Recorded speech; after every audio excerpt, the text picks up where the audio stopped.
करता हूं। और वर्तमान में इस्पात की क्षमता 142 मिलियन टन है और पिछले वित्तीय वर्ष में 109.22 मिलियन टन क्रूड इस्पात का उत्पादन हुआ था।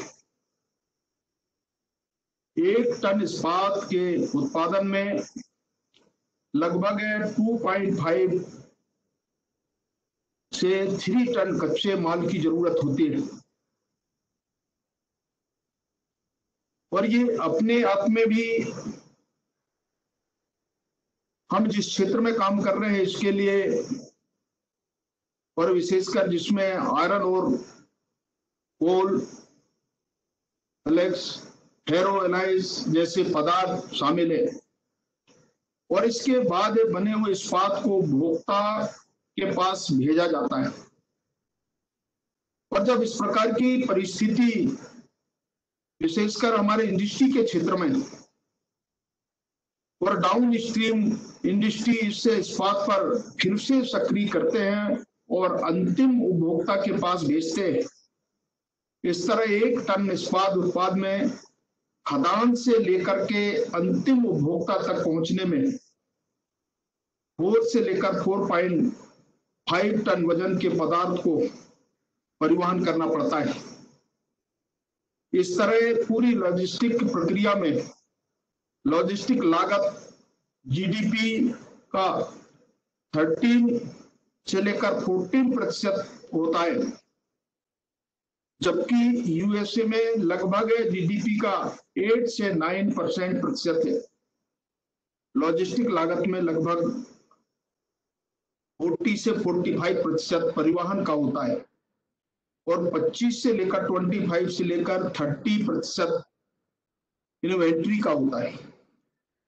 और ये वास्तव में जिन चीजों का उल्लेख है अभी इस वेबिनार में हमारे विद्वानों ने किया है, कुछ डिमांड्स भी इस प्रकार के विषय आए हैं, तो निश्चित तौर से मैं उनके बारे में भी विशेषकर भाड़ा को कम करना ये सुनिश्चित किया जाए,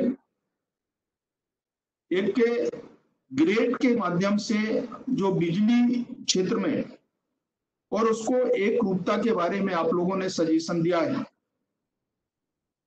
पोर्ट हैंडलिंग का जो चार्ज है उसको कम करने के बारे में एक सजेशन आए, लॉजिस्टिक चार्ज कम हो, ऐसे मैंने इन्हें सजेशंस को नोट किया और निश्चित तौर से मंत्रालय में जब हम डिस्कशन करेंगे, मंत्रालय के माध्यम से जब बातचीत आगे बढ़ाएंगे, तो जो भी संबंधित हमारे मंत्रालय अलग अलग जो मिनिस्ट्रीज हैं उनके इंटर मिनिस्ट्री के अंदर सजेशंस के रूप में प्रपोजल के बारे में जरूर बातचीत करेंगे, ताकि इंडस्ट्री को और हम कैसे आगे बढ़ा सकते हैं, उनको सर्वाइव करा सकते हैं, इस प्रकार का प्रयास मंत्रालय की ओर से हम लोग करेंगे।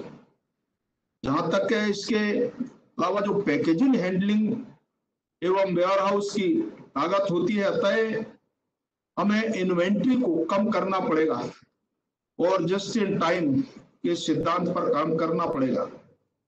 हालांकि भारत के परिप्रेक्ष्य में यह कठिन है, लेकिन कोशिश होना चाहिए, जस्ट इन टाइम के नजदीक पहुंचना चाहिए। ये हमारी ओर से, मंत्रालय की ओर से जो प्रयास किए जाएंगे, मुझे लगता है कि ये अपने आप में भी जो स्थिति अभी वर्तमान में है, इसको और थोड़ा आगे बढ़ाने का प्रयास हो।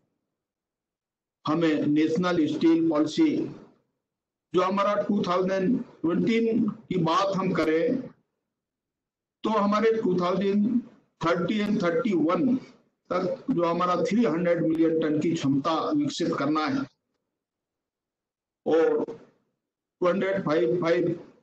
255 मिलियन टन का जो क्रूड इस्पात उत्पादन करना है। और इस संदर्भ में देखें तो माइंस से लेकर के अंतिम उपभोक्ता तक 800 से लेकर के 850 मिलियन टन पदार्थों को लॉजिस्टिक की जरूरत पड़ेगी। इसके लिए बहुत बड़े इंफ्रास्ट्रक्चर की आवश्यकता पड़ेगी। माननीय प्रधानमंत्री जी के नेतृत्व में लॉजिस्टिक के क्षेत्र में कई प्रकार के प्रोजेक्ट चल रहे हैं और जिसमें Bharatmala, Sagarmala, dedicated train corridor जैसे अनेक परियोजनाएं हैं जिसका लाभ आने वाले समय में उद्योग जगत को मिलेगा।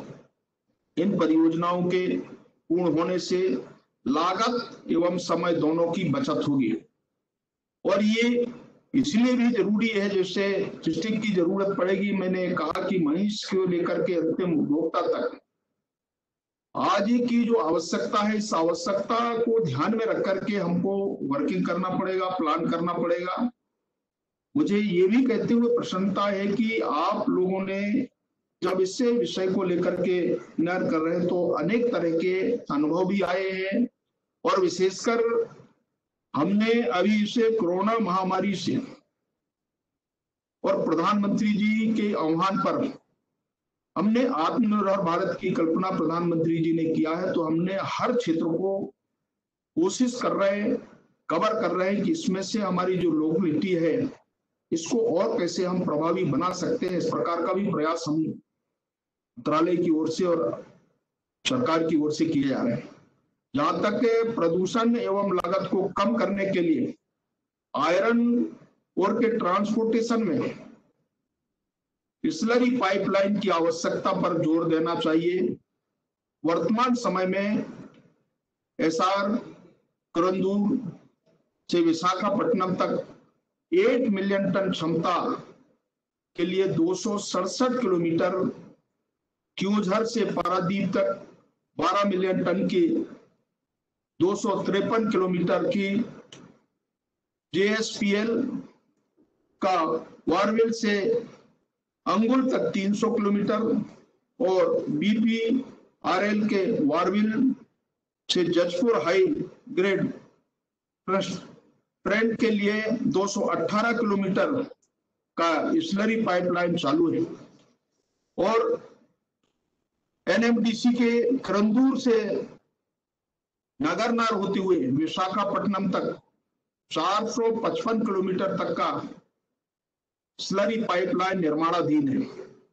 100 किलोमीटर से कम दूरी के लिए जो लॉजिस्टिक के लिए पाइप कन्वेयर पर विचार करना चाहिए। ये एक बहुत अच्छा एक विषय ध्यान में आया और इसके बारे में भी चिंतन विचार चल रहा है। अलग अलग माध्यमों से आयरन ओर के ट्रांसपोर्टेशन कास्ट की बात करें तो 250 किलोमीटर की दूरी के लिए लॉजिस्टिक कास्ट देखें तो रेल से प्रति टन 800 रुपए से 1000 रुपए लागत है। सड़क मार्ग से 2000 से 2500 रुपए लागत, जल मार्ग से 450 से 550 रुपए तथा स्लरी पाइपलाइन से 80 रुपए से लेकर के 100 रुपए प्रति टन पड़ता है। उत्पादन की वॉल्यूम को बात करें तो उसके हिसाब से दूरी के अनुसार मार्ग का चयन करना पड़ता है। अतः मल्टी मॉडल लॉजिस्टिक इंफ्रास्ट्रक्चर की अत्यंत आवश्यकता है। जैसा कि हमने पहले बताया है कि माननीय प्रधानमंत्री जी के नेतृत्व में सरकार Bharatmala, Sagarmala, dedicated train corridor पर काम कर रही है। लॉजिस्टिक के साथ साथ हमें तकनीकी एवं क्लस्टर आधारित उद्योग के सिद्धांत पर ध्यान देना चाहिए, जिससे खासकर कच्चा माल का ट्रांसपोर्टेशन कम से कम हो सके, जिसके लिए हमें डाउन स्ट्रीम इंडस्ट्री को एकीकृत इस्पात प्लांट के आसपास क्लस्टर के रूप में व्यवस्थित करने की आवश्यकता है। TRI plant, pellets plant, sponge iron plant खदान के आसपास होने से स्टील प्लांट्स के लिए लॉजिस्टिक को काफी हद तक कम करने में सहायता मिलेगी। इससे ट्रांसपोर्टेशन लागत कम होगा, साथ ही साथ पर्यावरण से प्रदूषण को बचाने में भी मदद मिलेगी।